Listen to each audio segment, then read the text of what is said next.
These notes are for AP Calculus AB. This is our objective 8.5, and today we're going to be talking about the natural exponential function e to the power x, or e to the power u, and its derivative. So we're going to start here with its graph. We'll talk about its inverse, which we've been working with, the natural log function, and we'll go through the properties of e. I'll do a little bit of review before I get into the derivative of e and then some examples with it. So let's start here with the graph.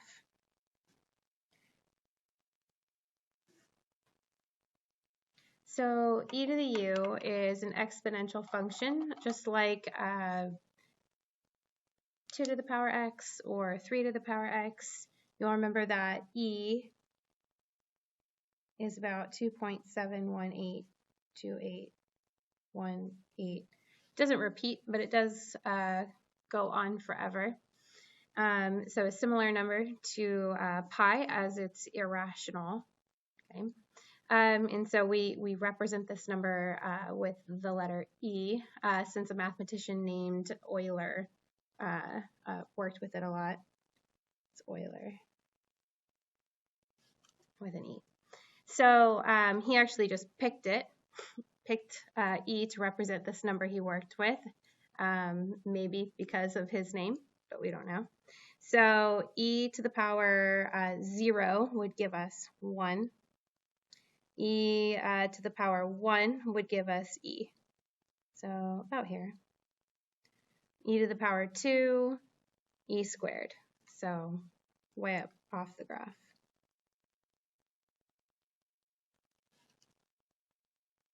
All right, so an inverse. Its inverse is the natural log function, and we know that because in that objective I talked about the natural log function being the inverse of e.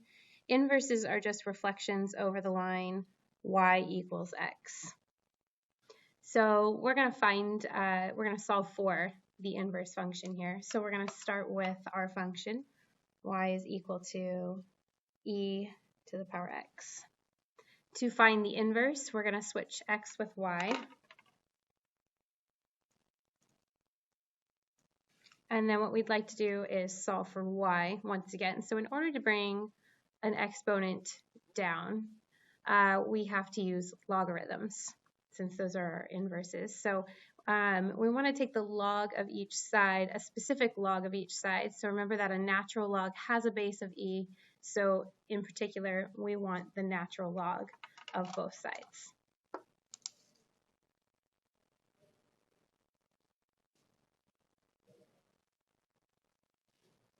So we have log properties that we went over. So I'll remind you that a log with base e is a natural log. And so logarithms always just give us our exponents. So if I were to write the natural log of e, we would say 1, since the power of e is 1. The natural log of e squared would simplify to 2. The natural log of e to the power pi would give me pi, and so on. So in here, I have the natural log of x is equal to y. So y equals natural log x, and that is our inverse function.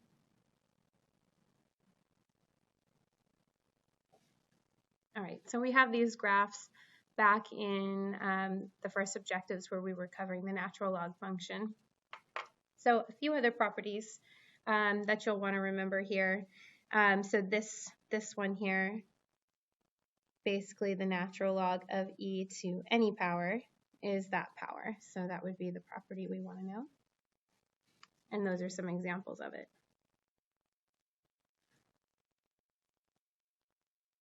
All right. The only other property we'll want to use here is e to the power of a natural log is x.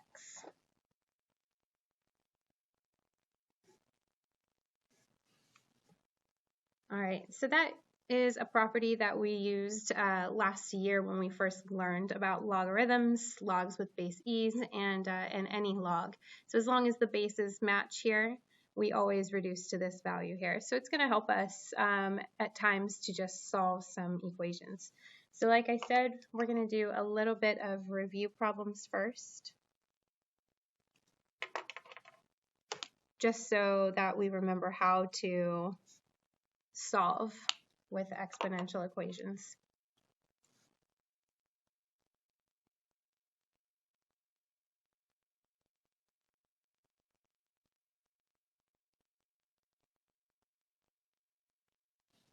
All right, so simplify the natural log of e to the power 2x minus 1. So we're using this property here. As long as I'm taking the natural log of e to any power, my answer is just the exponent. So this value right here is going to simplify to 2x minus 1.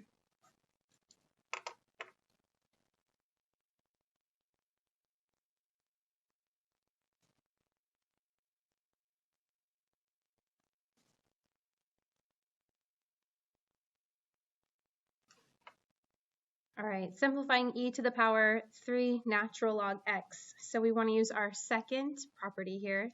The only issue is that coefficient 3. So I'm really going to start with a log property. So I'm just looking at the exponent right now. My log property takes a coefficient and rewrites it as an exponent. So we're going to rewrite this as e to the power natural log of x cubed. And now we're able to use this property here. E to the power of a natural log is always going to simplify to the value inside of our logarithm. So that's just going to leave us with x cubed.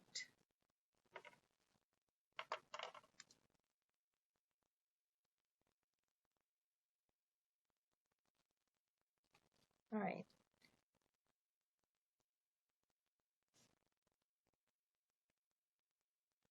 So we'd like to solve this equation for x. What I'd like to do first is isolate the e term. So we'll start by dividing both sides by 6. We end up with 356 is equal to e to the power 2x plus 3. So it's at this step that I'd like to bring my exponent down. So just like I did when solving for the inverse, in order to bring y down, I had to log both sides of my equation. In particular, I took the natural log of both sides so that the natural log of e, I was able to use this property and bring the exponent down. So same thing here, because the base is e, I want to take the natural log of both sides.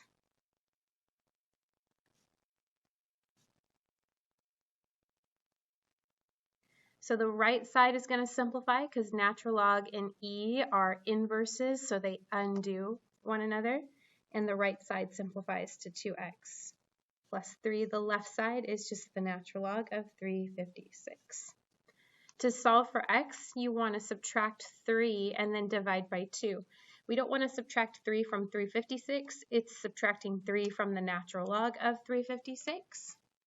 So we'll write the natural log of 356, then subtract 3, and then to finish, we'll divide the whole thing by 2. So at this step, I would enter that into my calculator.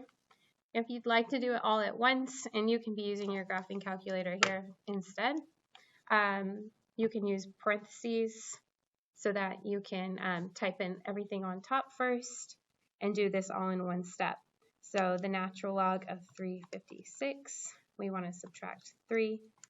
We close those parentheses for our numerator and then divide by 2.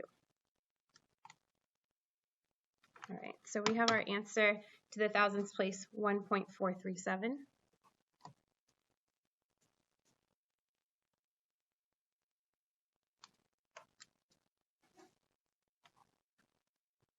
All right, and we're going to try just one more of these solving problems.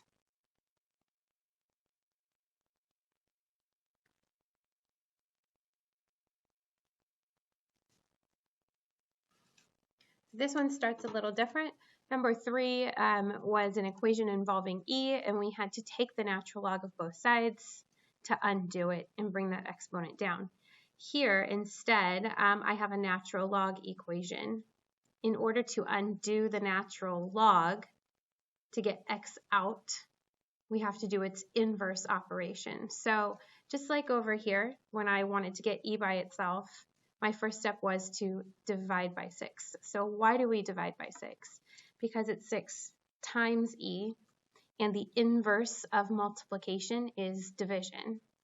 Whenever you're working with e in natural log, to undo one, you apply the other. So the inverse of e is to use a natural log, and then to get rid of a natural log, its inverse is e. So I'm supposed to e both sides, which seems a little weird. So you're introducing e to both sides so that we can use this property now. So what I'd like to do is e to the power natural log 4x minus 1 is equal to e to the power 7. On the left side, e to the power of a natural log, this is where I can use this property. It undoes it and allows what's inside the log to come out. So this is going to drop down 4x minus 1.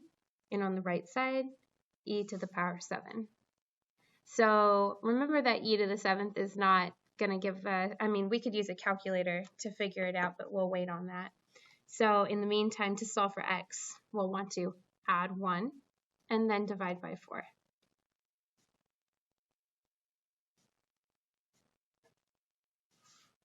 So again, into our calculators, and you're going to come up with 274.408.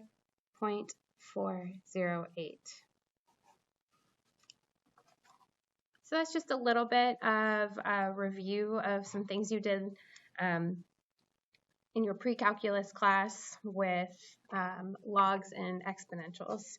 So the next thing we're going to move on to is our derivative.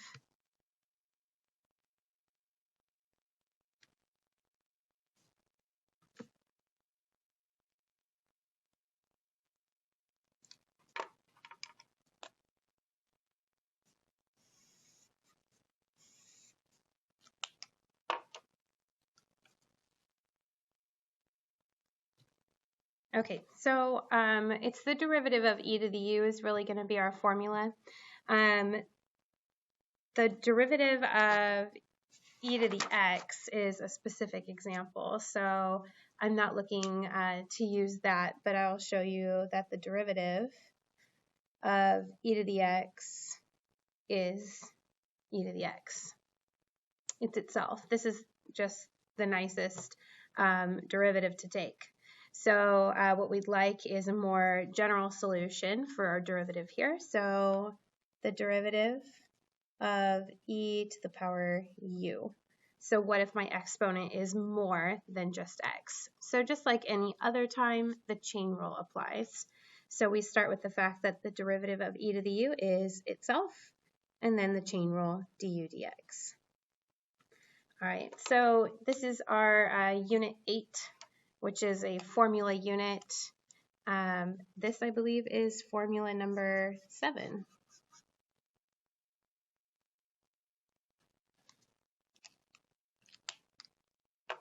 So we've done our derivative of natural log, we integrate back to natural log, and then we did the 4 trig functions, tangent, cotangent, secant, cosecant. So those would be your first 6, and then this is our new formula. So with this, we're going to keep going with some examples here in taking derivatives.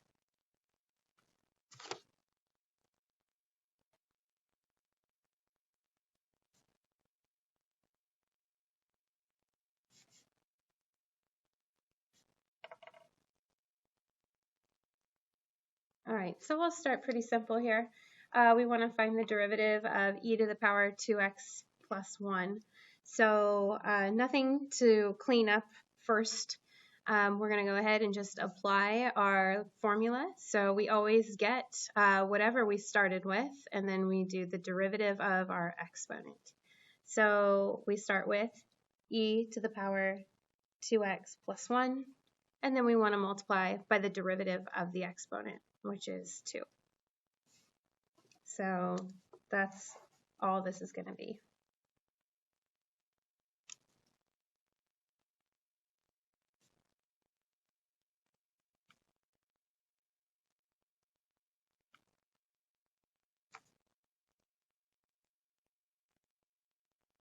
So the only thing that could get worse is making a really ugly exponent, or writing an equation that just involves e. And so we'll see some of those as well. So if you'd like, before you take the derivative here, you might rewrite your exponent.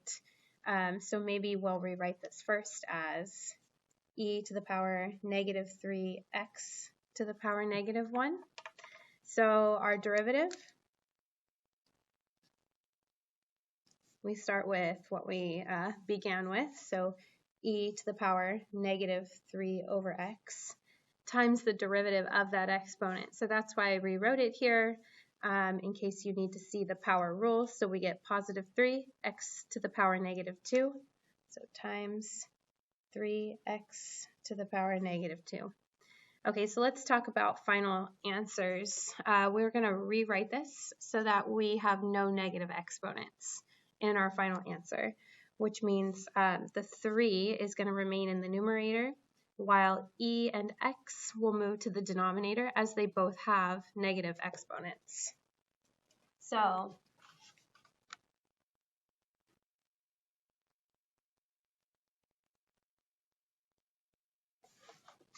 our answer will look like this.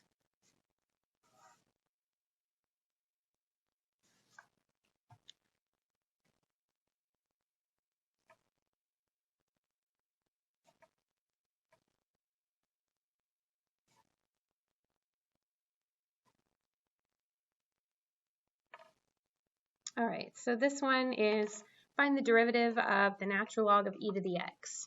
So this one is trying to trick us just a little bit. The natural log of e to the x, it can be simplified. Remember that natural log and e are inverse operations. It'd be like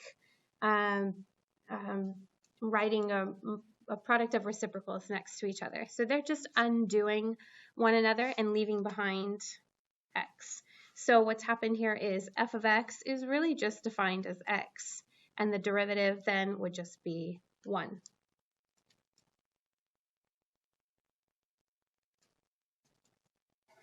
So hopefully you'd catch that first. Otherwise, you'll go through the derivative for a natural log. 1 over e to the x times the derivative of what's inside, e to the x. And so you end up simplifying to 1 anyway. So I'll show you that real quick. So if you hadn't noticed to simplify it, and you started taking the derivative of your natural log, 1 over the stuff inside times the derivative of what's inside, and that simplifies to 1. So just a little faster to always simplify first before taking the derivative. But even if you don't notice, it will still work out. All right, number 8.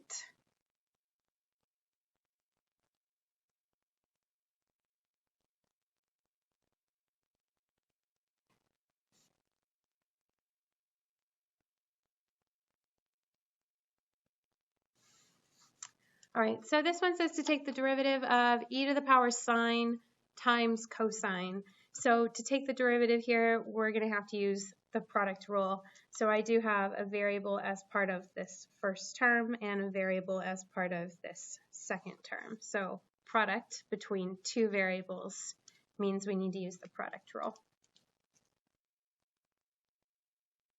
So we take the first and we multiply it with the derivative of the second term plus the second term times the derivative of the first. So your new formula, derivative of e to any power is e to that power times the derivative of that exponent. So derivative of sine is cosine. So we might want to combine some things, and I also noticed that both terms have e to the power sine x. So I'm going to factor out e to the power sine x. That will leave me with a negative sign plus cosine squared. So I'll write cosine squared minus sine. Nothing we can do really to simplify it. There's a few substitutions you could make, although it's not going to help us much. So I think we'd be best just leaving our answer here. All right, so one more problem that I'd like to show you here. So a derivative using e with implicit differentiation. So I'm going to move on to that problem now.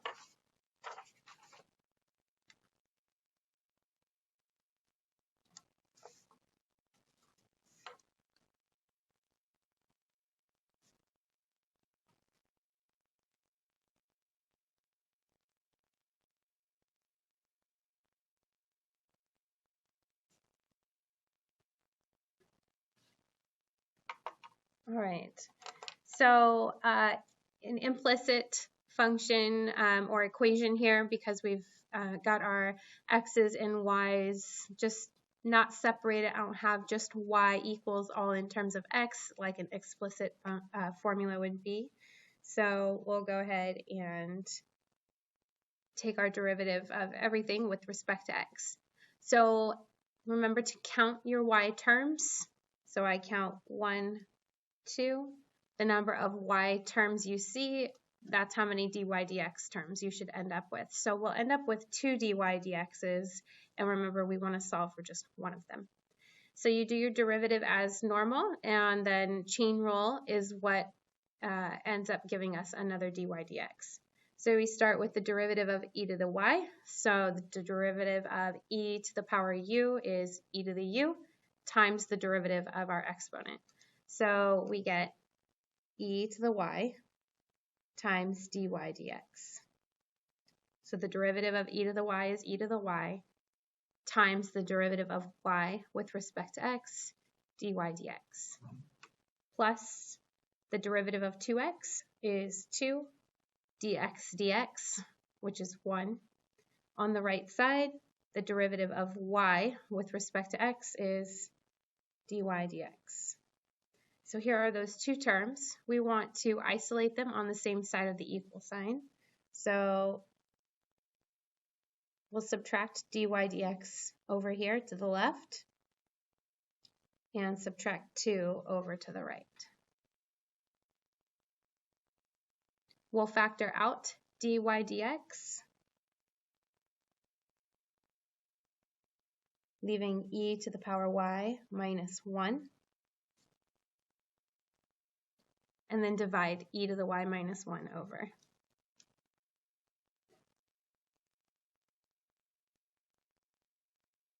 And it seems like an okay answer, except too many negatives. Remember, right now there's 2 negatives. If I take the negative from the numerator out and pull it through to the denominator, it'll be a more simplified answer. So 2 over 1 minus e to the power y. So that is the answer I'd want to give. Now, I could have gotten there a little bit quicker if at the beginning here, instead of subtracting this and subtracting that, if I had just subtracted this term over and been okay with solving from the right side, then this would have worked out a little bit quicker. So 2 equals dy dx minus e to the y dy dx. Factor out that dy dx, leaving 1 minus e to the y. And then when you divide it over, you end up with 2 over 1 minus e to the y. So it just depends on which way you're working with the problem. So that's the last example I have for objective 5 on the derivative of e to the power u.